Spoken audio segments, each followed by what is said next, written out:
Bonjour les amis, j'espère que tout le monde se porte bien. Nous voici repartis pour un bivouac. Ça fait 4 mois, 4 mois que remonte le dernier bivouac, donc c'était il y a longtemps. Il était temps. Nous voici maintenant partis à l'assaut de la montagne. On va essayer d'aller trouver un alpage là-haut. Comme à chaque fois, on part, mais on ne sait jamais ce qu'on va trouver. On a toujours beaucoup d'espoir et parfois on ne trouve rien. La dernière fois, j'ai vu une biche pendant un quart de seconde, quelques grands corbeaux, des moutons morts. Aujourd'hui, je ne sais pas. Aujourd'hui, ce soir, demain, je ne sais pas. C'est la surprise. Allez, en avant.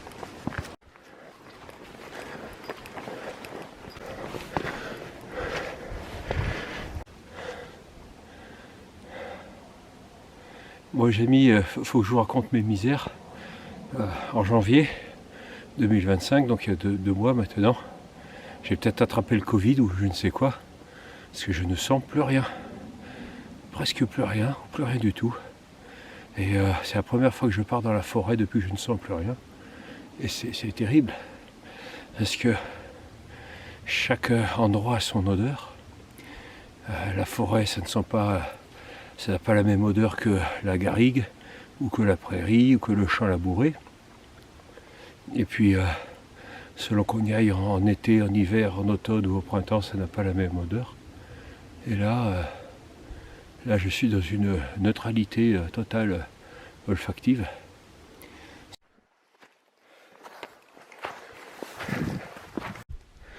Regardez les amis, c'est un ancien bac à fromage qui a dû être transformé en abreuvoir à bétail il y a longtemps. Et aujourd'hui, il est en train de rouiller tranquillement dans la forêt.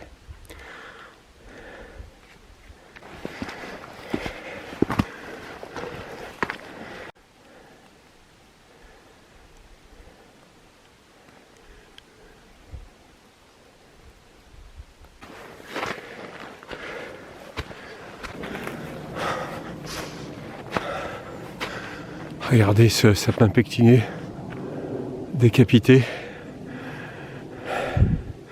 pendant la tempête d'hiver. En tout cas, il ne sera pas mort pour rien. Voici maintenant.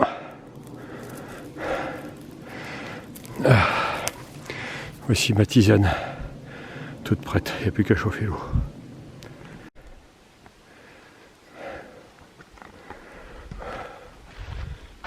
C'est le 4e abreuvoir qu'on trouve dans cette forêt.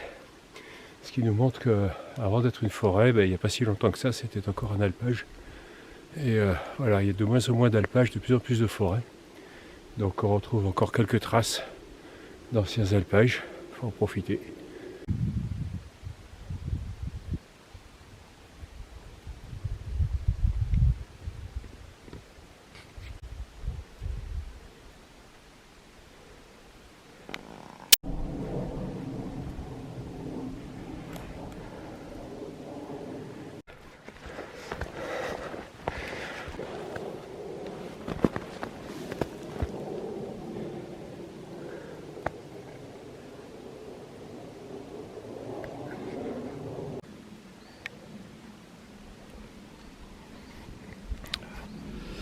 Les spécialistes reconnaîtront l'endroit où nous sommes.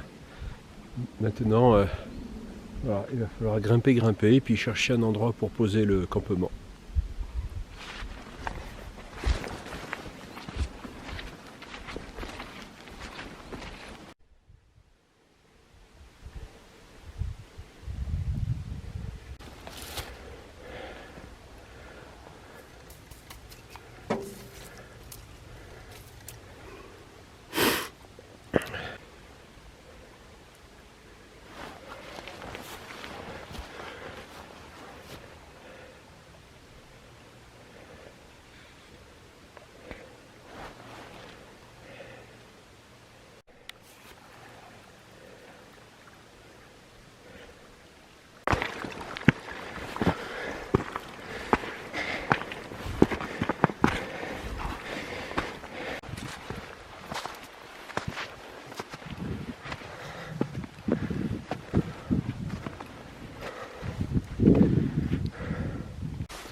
Alors les amis, eh bien je crois que c'est ici que je vais monter mon bivouac. Alors je vais vous expliquer pourquoi.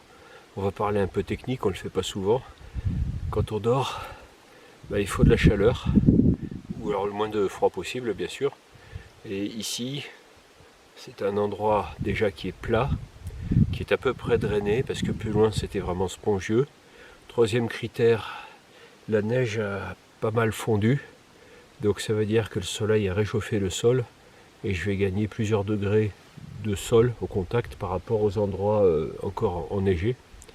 Par contre, si j'étais allé dans la forêt, j'aurais gagné 2 ou 3 degrés pour la nuit. Là, dans la prairie, je vais avoir 3 degrés de moins, mais je n'ai pas trouvé d'endroit plat. Et puis il faut aussi trouver des endroits dans lesquels il n'y a aucun arbre qui risque de vous tomber sur la figure. Donc là, c'est pas toujours l'idéal. Donc cette nuit, on attend, là on approche des 1200 mètres d'altitude, on attend moins 5, moins 6 degrés. Alors en soi, c'est pas très très froid. J'ai déjà dormi comme ça. Mais on attend aussi que le vent tourne un peu pendant la nuit et qu'il vienne du nord. Et là, ça peut carrément baisser la température d'un seul coup de plusieurs degrés. Et j'aime pas trop jouer avec la sécurité, donc exceptionnellement, vous verrez, j'ai laissé mon tarp à la maison et j'ai acheté en urgence une petite tente abri. C'est plus un abri qu'une tente.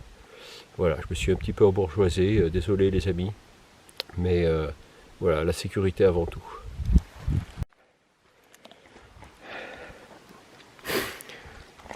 Alors à propos de sécurité, aujourd'hui, même s'il ne pleut pas, j'ai emballé mon sac à dos dans une housse jaune fluo.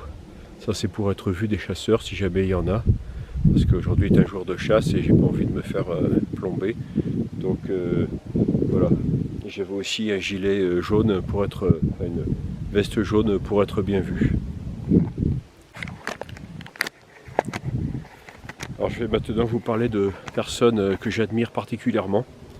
Ce sont les hobbits et puis Aragorn, Gimli, Legolas, les personnages du Seigneur des Anneaux et du Hobbit de Tolkien.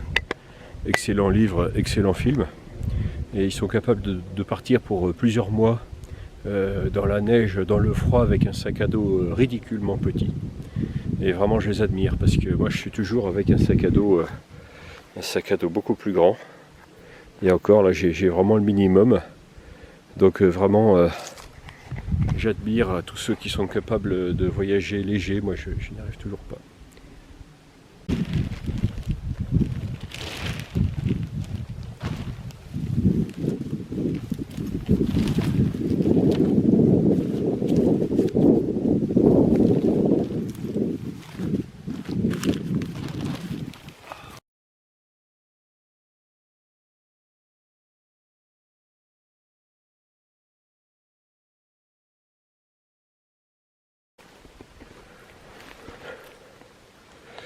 Et voilà, la résidence secondaire est prête.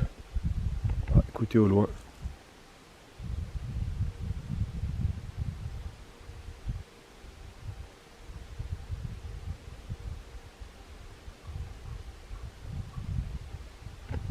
Je ne sais pas si vous entendez, mais j'entends quelque chose de très joli.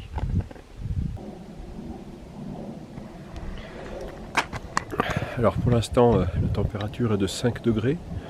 Donc c'est assez agréable, c'est conforme aux prévisions.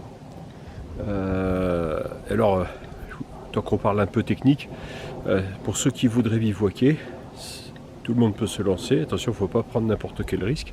Et ce qui est important, c'est de comprendre ce qu'il faut comme matériel en fonction de la température. Donc moi j'ai toujours mon thermomètre et puis de sortie en sortie, ça me sert à savoir quelle épaisseur de vêtements, combien d'épaisseur de vêtements je dois avoir pour bien dormir, combien d'épaisseur dans mon duvet je dois avoir pour bien dormir. Et comme ça, je sais à peu près à 10 degrés comment je dois m'habiller, à 5 degrés comment je dois m'habiller, à 0 ou à moins 5. Et ça, j'ai vraiment apprécié de petit à petit apprendre les températures à connaître. Bienvenue dans ma résidence secondaire, journée porte ouverte.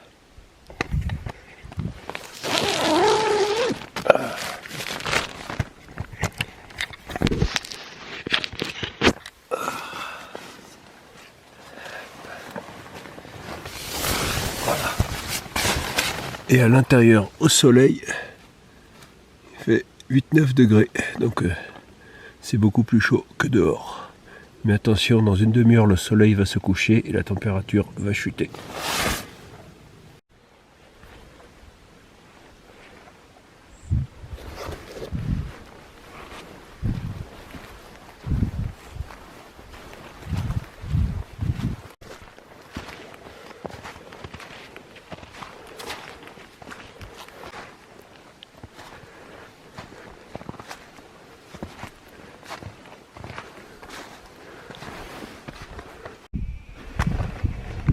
Je ne sais pas vous, mais j'entends un bruit étrange, même inquiétant.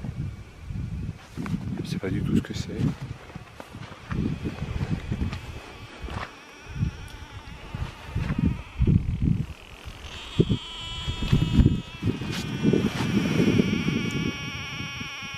Écoutez-moi ça. Un bruit d'eau sous la neige. C'est vraiment flippant, j'ai jamais entendu ça de ma vie.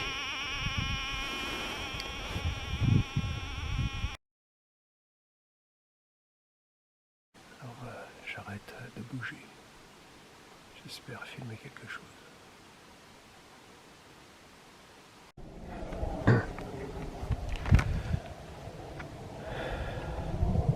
Bon les amis, je suis parti pour une petite balade infructueuse à travers ce bel alpage.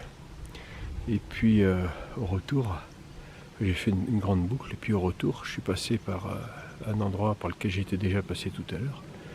Et puis j'ai vu qu'il y avait des nouvelles traces de pas, de chaussures dans la neige. Et je me suis demandé ce que c'était. Et en fait, c'est un chasseur qui n'est pas très loin d'ici, qui est à l'affût. C'est aujourd'hui le 27 février 2025 et c'est le dernier jour de chasse. Donc c'est un gars qui doit se tenter son dernier coup. Alors heureusement il m'a pas pris pour une bête. Voilà, mais si ça se trouve il va repasser par ici pour redescendre tout à l'heure. Voilà, ça sera la surprise. Bon, la température est descendue à 1 degré. Maintenant le vent souffle un petit peu. Ben, je vais passer à la phase préparation du dîner.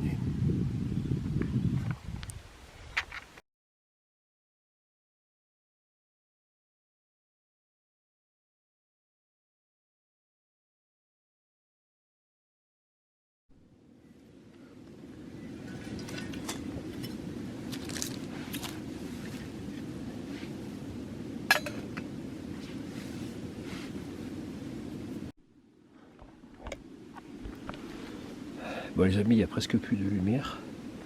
On va essayer de passer à la minute culturelle quand même. Si vous avez des pots des emballages de Babybel, vous voyez, vous pouvez les rouler, faire une espèce de boule avec une mèche au milieu. Et tiens, j'ai entendu un bruit. Et ensuite, ça peut vous servir de bougie, par exemple, en bivouac.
Bon, les amis, je ne sais pas si vous voyez grand chose, mais heureusement que j'ai cette petite bougie parce que ma lampe frontale elle est tombée en panne. Donc heureusement que j'ai la petite bougie.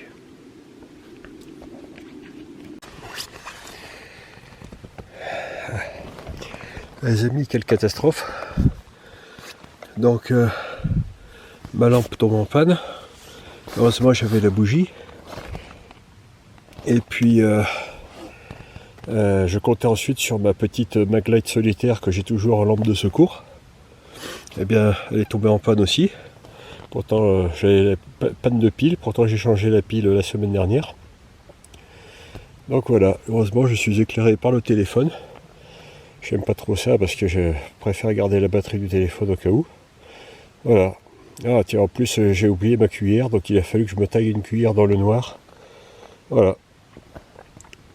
Sinon, pas de nouvelles du chasseur, il a dû repartir par là où il était venu, c'est-à-dire un chemin parallèle à celui au bord duquel je me trouve. Donc je n'ai pas eu à discuter avec lui. Voilà, bon les amis, maintenant je crois que je vais vous laisser. Et puis, allez, à demain, bonne nuit.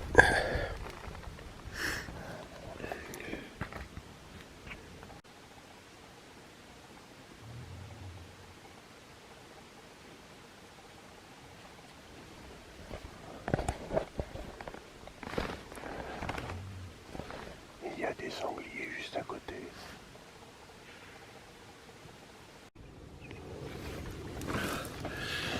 Bonjour les amis, j'espère que vous avez bien dormi.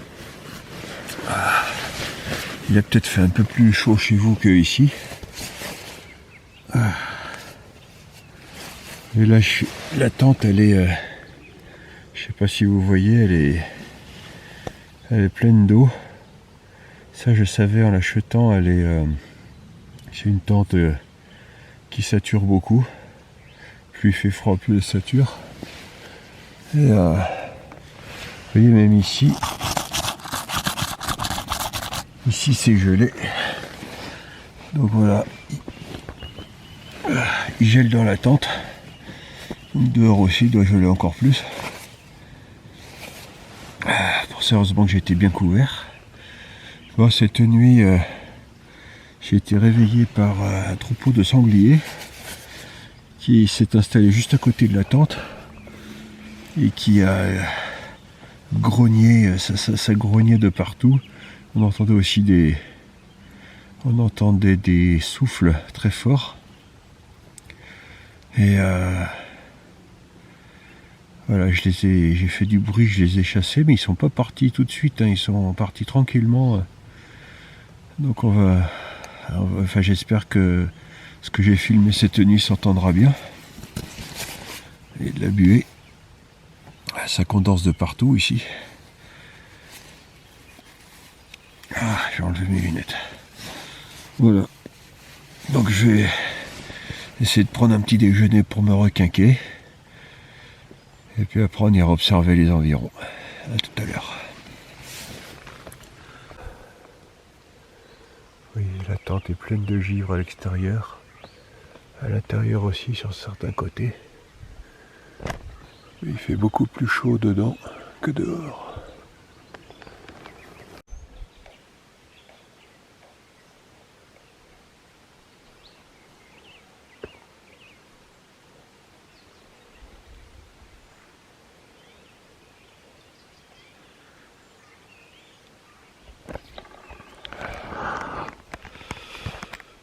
Les amis, regardez, les sangliers sont venus gratter la terre à moins d'1 mètre de la tente. C'est assez incroyable. Vous voyez ici, là, ils ont soulevé la terre.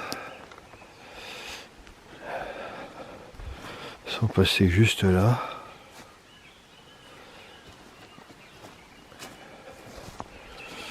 Et là, un peu plus loin, à 4 ou 5 mètres. Et le plus impressionnant, c'est que ça grognait, et puis quand ils creusent, ils soufflent. Alors on entend un grognement, puis on entend un souffle, comme ça. C'est vraiment impressionnant. Bon, au petit déjeuner.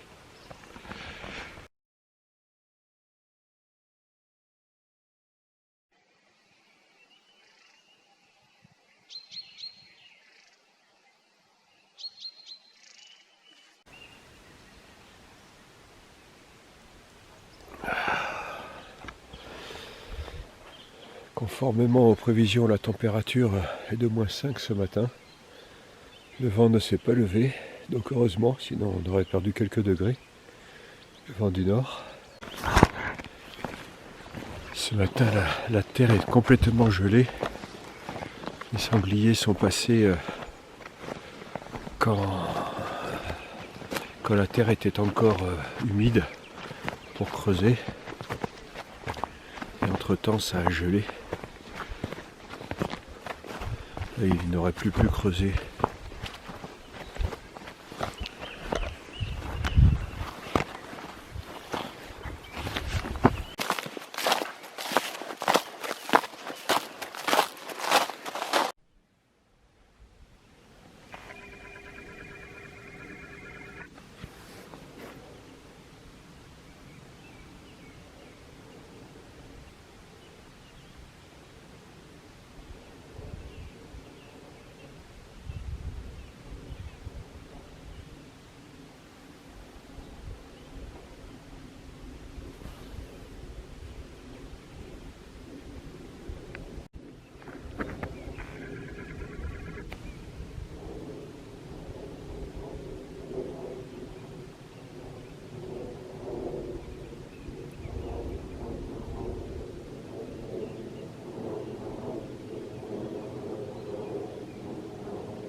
Alors c'est amusant les amis parce que j'ai voulu regarder l'endroit où se trouvait le chasseur hier soir.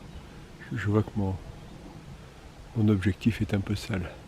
Et au lieu de voir un chasseur, c'était un couple de chevreuils.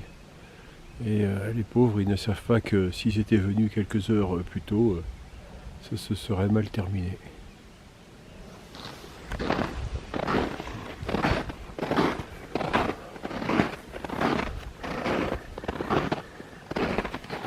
Voilà, le chasseur était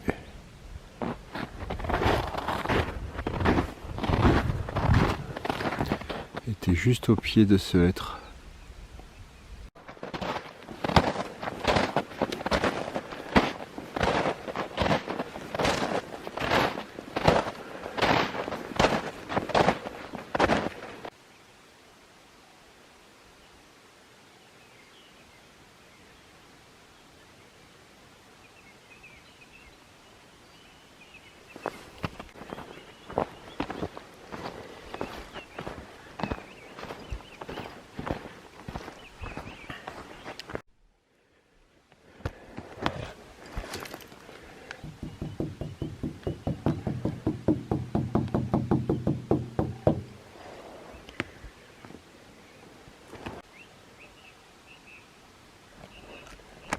Et voici un trou creusé cette nuit par un sanglier.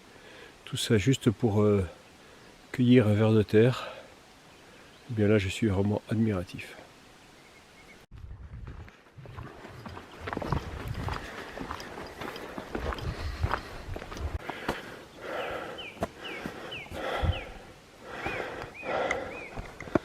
Regardez les amis.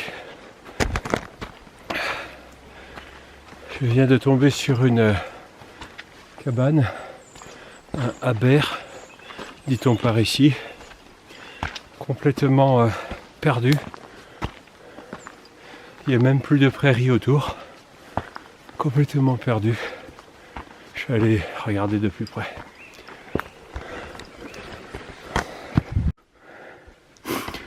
Alors ici, les commodités. Voilà. Avec même un bâton à vous torcher avec. Voilà. Ou alors de la mousse pour vous torcher. Donc c'est le grand luxe.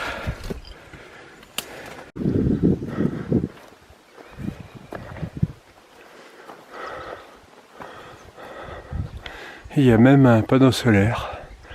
Pas besoin d'apporter sa montre.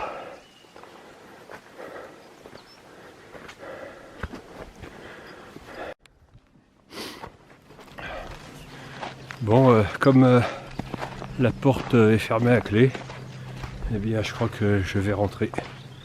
Je ne vais pas m'installer ici pour une nouvelle nuit.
Les amis, notre voyage touche à sa fin.